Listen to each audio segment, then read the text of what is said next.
চট্টগ্রামে বিমান বাহিনীর প্রশিক্ষণ যুদ্ধ বিমান বিধ্বস্ত হয়ে শাহাদাত বরণকারী পাইলট স্কোয়াড্রন লিডার আসিম জাওয়াদকে শ্রদ্ধা জানানো হয়েছে বিমান বাহিনীর পক্ষ থেকে।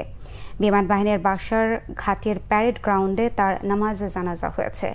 শহীদ স্কোয়াড্রন লিডার আসিম জাওয়াদের সম্মানে ফিউনারেল প্যারেড ও গার্ড অফ অনার দেওয়া হয় তাকে। এ সময় সেনাবাহিনীর পক্ষ থেকে চিফ অফ স্টাফ ওয়াকারুজ্জামান, বিমান বাহিনীর পক্ষ থেকে সহকারী প্রধান air vice marshal Hasan Mahmud Khan এবং নৌবাহিনীর পক্ষ থেকে ঢাকা নৌ অঞ্চলের আঞ্চলিক commander rear admiral Masud Iqbal পুষ্পস্তবক অর্পণ করেন। এর আগে বিমান বাহিনীর ঘাঁটি জহুরুল হক প্যারেড গ্রাউন্ডে আসিম জাওয়াদের দ্বিতীয় জানাজার নামাজ হয়।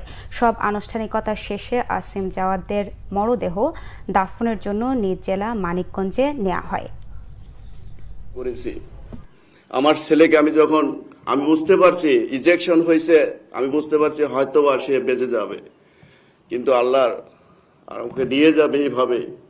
যখন আমি ঢাকাতেই ছিলাম, আমি শোনার সাথে সাথে আমি চলে যাই। আমি যে ওকে যখন দেখি আমি বুঝতে পারছি তখনই আমার জন্য কি অপেক্ষা করছে। ওর পেশাগত জীবনে ওর দায়িত্ব পালন করতে যে কারো মনে যদি কোনো প্রকার বিন্দুমাত্র কোনো আঘাত দিয়ে থাকে, আপনারা দয়া করে ওকে মাফ করে দিবেন, অন্তরস্থল থেকে মাফ করে দিবেন।